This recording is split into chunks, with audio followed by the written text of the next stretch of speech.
Well, I just want to apologise in advance. I'm really rather ill with a cold at the moment, so I took this opportunity to record while I still have a little bit of throat. Mutations that weren't rolled for at the end of the last one got rolled for at the beginning of session 10, but the only one of any sort of significance at all was Padraig. Now he's mutated in that his skin all looks scarred and maybe a little bit Freddy Kruegerish. But it doesn't matter anyway because he's an arbitrator, so he wears all the armour and the face mask thing, but he's got even more reason to keep it on. Remember what I said before though, guys? I said that he would slowly turn his character into him. It doesn't sleep at night now, just like him with his insomnia, and lots of other problems. It's becoming dark, turning it into him again. I'm also going to take this opportunity to say that one of our number has perished. More on that later. So, Jerichus, well, he ended up with the 5 agi bonus because he's got like 51 agility now. So what the 5 agi bonus does for him, well, it affects all of the speed he can walk, and basically he can now run up to 30 meters, which is pretty incredible, isn't it? He's also got a lightning reflexes talent. What this allows him to do is roll double his agility bonus plus the d10 for the initiative rolls on who gets to go first. So now he's 10 plus d10 as his lightning reflexes. Now there was some mention before in the session 9 live sessions, Caractacus's servo skulls, because he's got a bit of a tech priest background, then he went into cleric. So we just want to explain what these servo skulls are all about. He spent the bonus experience learning towards and the money. One that was basically built as a reconnaissance style one, so he called it Seymour. Right. And then he's got one with medical parts on it, and that's called Hillmore. I suppose if he's going to make one with a gun port on it, it would be called Killmore. So the content of this one, player created one. It was based off of Caractacus's storyline thing going on. A report came in at the beginning that Caractacus's father has passed away recently, and it was around about at this time that Caractacus started having these horrible nightmares of a visitation of a demon of corn, where he's got the door banging there and he goes to open it and then he wakes up again, and it was the same dream over and over again, and it was this cornite demon. Now bear in mind that Caractacus has an ability that is anti-corn anyway, so it's very much fundamentally based on that. But why does this dream keep visiting upon him? And it's only since happened since his father has passed.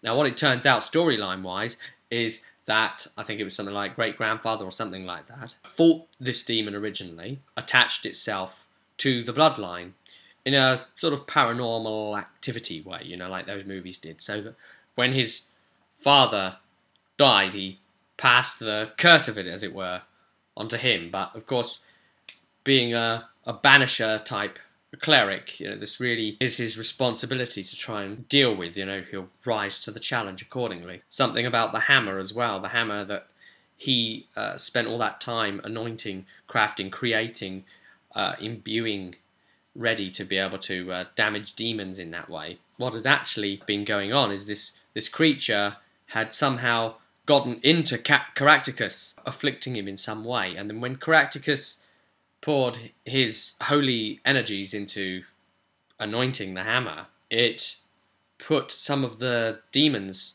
essence into the hammer too, making it somewhat slightly corrupt as well. But this worked from an advantage because it turns out it is the only weapon that might truly be able to really hurt or possibly kill and give the true death to this demon. Now normally a demon cannot receive the true death, but of course more reports came in, and the more that the group looked into this and found out more from the scholarly types and the ancient texts and the things like this, they found out that this thing has been growing very, very powerful indeed, and it is sealed up somewhere, but the seals are wearing thin and they're going to break anyway. It needs to be dealt with by the bearer of the hammer. They figured out that if they banish it this time, it's going to not go to where it would normally go and be banished.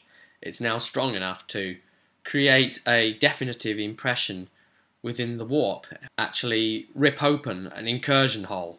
So you could end up potentially with a second eye of terror, or like a mini-scale version. We're going on the basis that the hammer is the only thing that can actually give it the true death, and it must be given the killing blow with that hammer, or we are suffering a terrible potential demonic incursion. And so we flew to the correct place where the planet should be, and we couldn't see it. It wasn't there. There was empty space. Because we had the other cell with us as well, and that was other NPCs on board with us, including Raze, the Psyker. Now, we are all rank 5, and they are rank 6s. Ultimately, together, those with the power and the know-how on our ship got together and figured out that it was being distorted by a warp field, basically, and that the planet really was there. So all they had to do was create a hole in it using their Psyker channeling, basically fly the ship right through the hole so that and then it seals up behind them.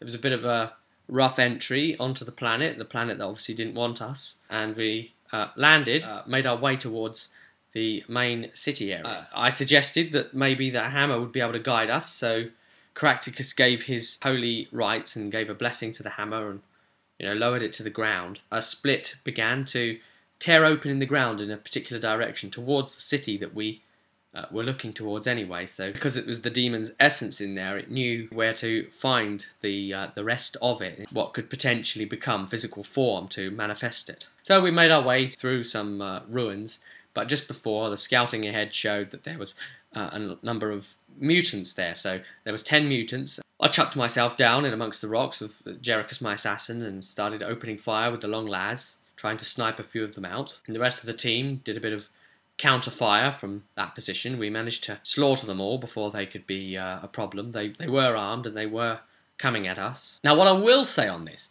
is when you've got, I don't know, the 4 of us plus 4 NPCs, but it's taking all the time because the GM's having to roll for them as well, and then it gets around to your turn, and it's just obvious nothing complex is going to be happening. You're just going to be shooting at one.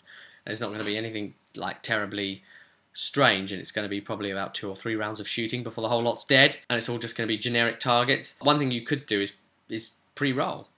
Again, I would hasten to add that you should only really pre-roll on the basis that you speed things up if you definitely really know it's a sure thing that what you're actually rolling will happen. You don't want to have pre-rolled a shot and then you've aimed and you've done this and you've had a really good Righteous Fury result and it's nice damage and whatever, and then it turns out one of the other players does something that makes him not be there for you to be able to do that. Like they might put some sort of suppressing fire on him and then he's in cover. But if it's quite obvious that the speed that you're killing them, then yeah, you might want to get your rolls out of the way beforehand and just say, yep, when it comes around to your turn, and I've done this before, when it comes around to your turn, you say, yeah, I've just done it such and such damage. Straight away, pff, done. Because in actual game terms, your go actually takes 5 seconds. You could say something like, I don't know, I've just done 15 damage to the right arm on this mutant here. And the GM can work straight with that immediately. So we made our way in, and then we came up to this big cathedral. I was dragging along my heavy bolter.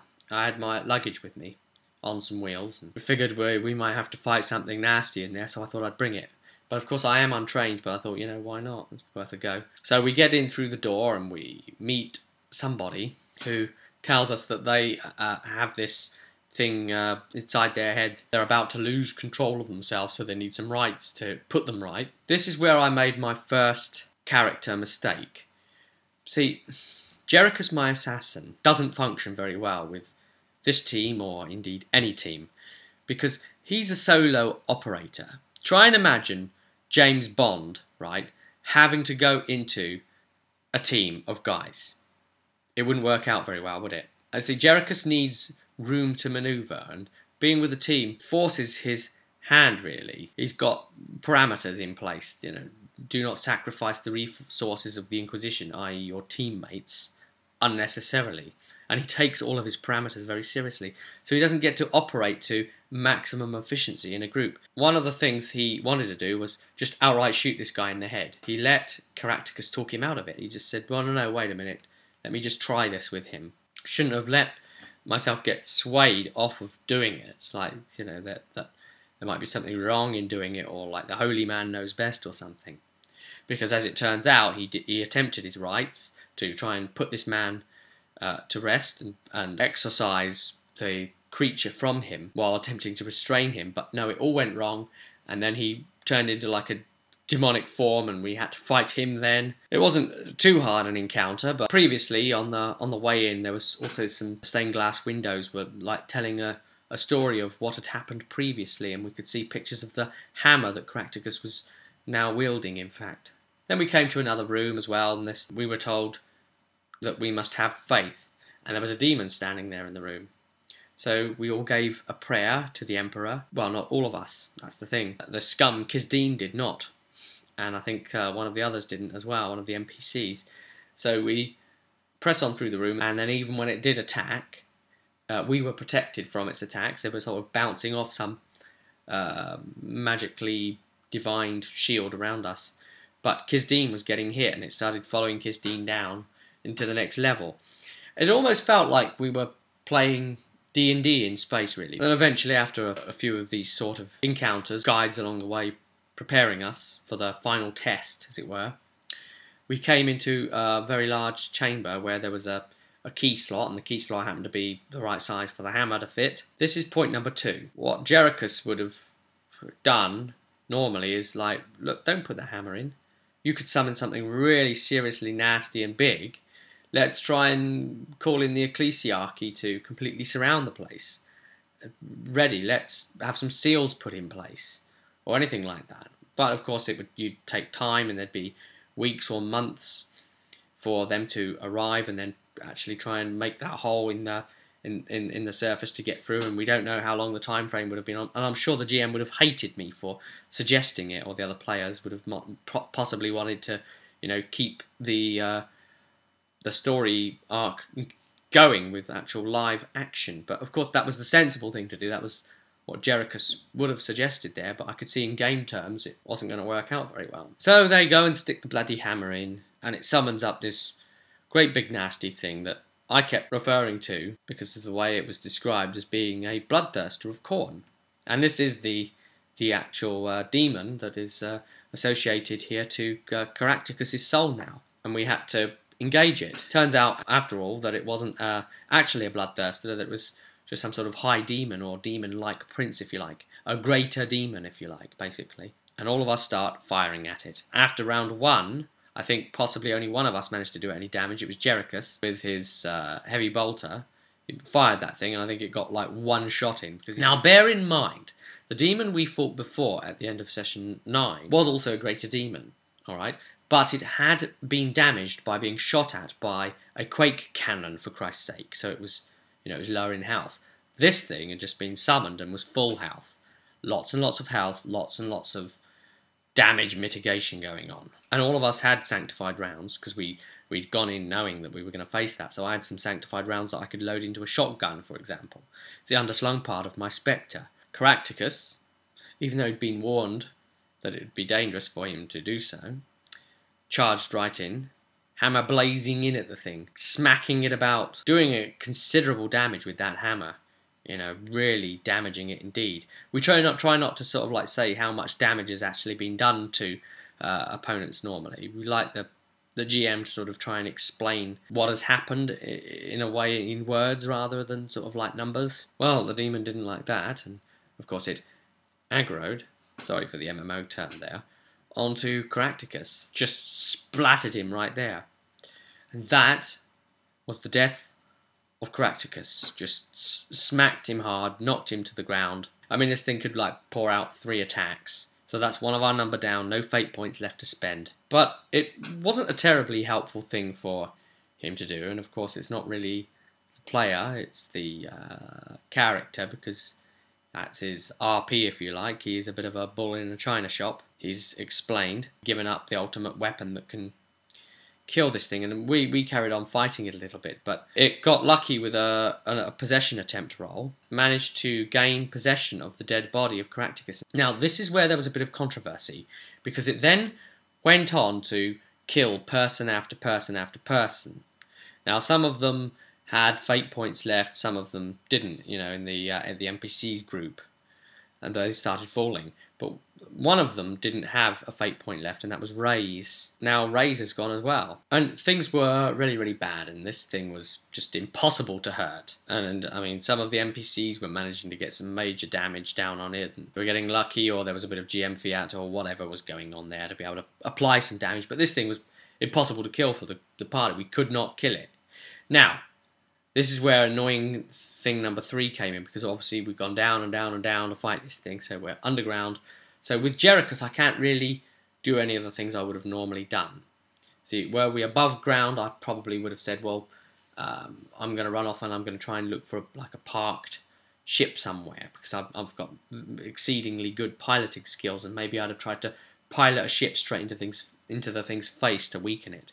You know, smash straight into it, or what have you, or knock the hammer from its grasp, because that's the other problem. It was now Caractacus, and it was wielding the very bloody hammer that we needed to kill it with. We have to kill it with the hammer, but it's wielding it. So I think some of us felt a little bit strange about why it was able to wield the very bloody hammer we need to wield to kill it. But yeah, it just proceeded to wipe the floor with all of us. Now, yeah, this is the next problem. What Jerichus really would have done here would have been to have goaded it up the stairs, back up outside, got it outside, and then fought it outside where he's got more room to manoeuvre. He'd have probably called in on his comms, look, I need a ship. Or get ready with the ship here, get airborne and start blasting it with your lasers, and then pick me up and we'll do something. The idea of ramming it head on, playing chicken, and then hitting the ejection seat last minute, and then falling through the sky and then trying to grab a hold of it,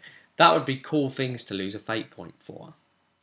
But just charging a thing to try and grab the hammer from its grasp, and of course it's too strong to take from it, and you can't hurt it with your weaponry even though you've got sanctified rounds because it's too strong for the group. You know, it just one-shot anyone it turns on. So what I wanted to do with Jerichus, and I was arguing a case for this to the GM, because I've got acrobatics and other things, and because we've been allowing, like Wolfrup style, for you to be able to spend, not burn, a fate point to gain an extra half action in a turn, I said that, well, I wanted to move towards the demon as close as possible with Predrag in front of me with shield raised, and me covered just behind him, and we press up until I'm about 4 meters away, or like 5 meters away, because 5 meters is my half-action walk. And so then I would half-action walk, which is basically jump, flip, acrobatics into the thing, spin up, upside down, jump, and while upside down, grasp the hammer, and because it's a great hammer, and on my way back down, on the other side of the demon, tug. So I'd be tugging with all of my strength, which isn't great, but it's not awful either. It's 37. But I'd also have gravity on my side, and I'd be doing an acrobatics check and all of that sort of business. But it was kind of thrown out. It was like, oh, you might as well not even bother rolling the dice, Rob. That's just, you know, it's not going to work. You know, F you, basically. So that was a bit unsatisfying, really. And it was that sort of feeling. It's like, oh yeah, anything you're suggesting here is not going to work. So, you know, F you. You know, you might be the assassin. You might be the one with the movie-esque ideas in your head. But, you know, you're not going to be able to pull them here because this thing's too strong. And it's just the thing keep going round and round in my head. It's like, well, why are we fighting it then? But I was kind of proved right in the end by what happened. But we'll get onto that in a bit. So I wanted to do that, and it was basically just thrown out by the GM, essentially. And then it was suggested, well, one of the players said, well, why don't you just try running at it and try knocking your body into the hammer and have the hammer hit it through the use of your own body. And it's not really what I wanted to do. The first thing I told you is what Jerichus would do, but because of just the tone of the response from everyone to the notion of trying it, you know, I didn't really get to do it. And so I went along with this idea, which I shouldn't have done. I should have just probably retreated from the place, to be honest, because the foe's just too powerful for us. And that's what Kisdeen the Scum did a runner. I tried that, tried hitting it with it at the very least, and well, obviously it went wrong because its stats are just too much for us no matter what we do. It would only be GM fudging dice to be able to actually even hurt it, and that's the only thing that was able to hurt it. The other thing I really would have wanted to have done would have been to have tried to do a break hold type maneuver. So basically get my way to the demon and push on the hammer, push it into it, and it would of course try and stop me, I would assume. So create a counter strength force. So getting to it would have been a half action. Pushing at the damned hammer would have been another half action, and it would have been some grapple thing or whatever it is. But then at the last minute, pulling, because I'm going with the I'm going with the force it's applying. So I might have been able to pull it from its grasp, you see. And again, acrobatics, that's the focus here. I wasn't, to be honest with you, allowed to express that idea, even though I suggested it multiple times. I didn't feel like I was allowed to actually do it. That's how I was made to feel. And the whole thing started like building up as a sort of annoyance in me, the combined feeling of all these things I'm trying to do and I'm not really getting to do them, and then why the hell am I here then? You know, why didn't I just scrub out a fate point right from the beginning rather than just even come? Because this thing just turns around like a great big piece of shit and just goes boom like that, and you know, you're done as well. It just went flying and hit a wall. And then it turned on Padraig, because Padraig was the last one left, and he wasn't going to be able to kill it. It finished off everybody else. It smacked Padraig, and just as it hit him, well, who comes to the rescue but the Grey Knights, of course. And they deflect the shot, and it's a full squad of them, so like 10. Drake got knocked flying and lost a fate point, so the entire group wiped, essentially, against this thing. And, well, we get to be saved by the Grey Knights, and it was like, well, why couldn't the Grey Knights have just come in and engaged this thing right from the beginning? So we basically had an emergency button. Padraig was given it, and like once we press it, you've got a number of turns. I think it was like 5 turns that something will happen, and it turns out that that's what will happen because the button was pushed when it was clear that the team were wiping. They scared it off, and it flew up through the roof with the hammer. It now took full possession of the body, sprouted the wings out of Caractacus's former body, and took him over completely now as the full host, and took it over as his own body. Flew up through the roof, busted straight out through the multiple layers of all of that, and then flew off somewhere, so it got away. And of course the Inquisition would be on our asses saying, well, look, you let it get away, it's now free on the bloody planet, roaming around or wherever it's gone. The good side is that, you didn't banish it and create this major incursion, so, we've got that to be thankful for at least, and we'll take into account the reckless actions of your cleric there running in and thusly giving up the hammer too easily. His feeling was, I think, that he wanted to do it as much damage as quickly as possible because he probably wouldn't last long. What might have been better is to try and get its attention elsewhere first and then sort of strike it from behind, as it were, a surprise attack, and try to get all of our melee people in place more to do masses of damage. But we didn't quite really know what we were facing. It wasn't well enough described. It turns out it's not really a bloodthirster that we were fighting, and it was just too powerful, and it was always going to kill us. And one of the major concerns from everyone was, well, because the Caractacus who got killed, he then got to play as the demon, but he even, when I told him about this idea, I said, well, how come when it went into possessed your form, it wasn't the extra easier to hit because it's now a massive target, it just goes back down to hulking again because of the armor you're wearing. So it's obviously in a smaller frame now, so it won't have so much power because it's trying to adapt to your body. How come there wasn't some sort of intermediate form so that the stats were lower? When it possessed Caractacus, we were fighting it with its full demon stats still, like it was the full-on greater demon. Well, that's not right, is it? I wouldn't try those things against the full-on greater demon. I'd try them against the human form that's standing in front of me. I can snatch that from his hands, surely, but I'm here to report the highs and lows of this campaign. I'm here to give you everything honestly and to share the different aspects of gaming. But even the GM started feeling bad about it too, and he even started saying afterwards, I should have looked into this more, to be honest, because I can see that this was balanced very poorly against the players. This was always going to kill them. I didn't really take this properly into account, and I really should have had an intermediate form for the possession phase. And well, yes, he should have, but we all wiped as a result of it. And I know it's just a game and all those things that people tell you, and and all of that, but it's an investment of yourself as well, isn't it? And a little bit of you blinks out of existence when that character loses something unnecessarily, you know what I mean? I'll be there to report it when we do session 11. But until that time comes, I will see you at the table.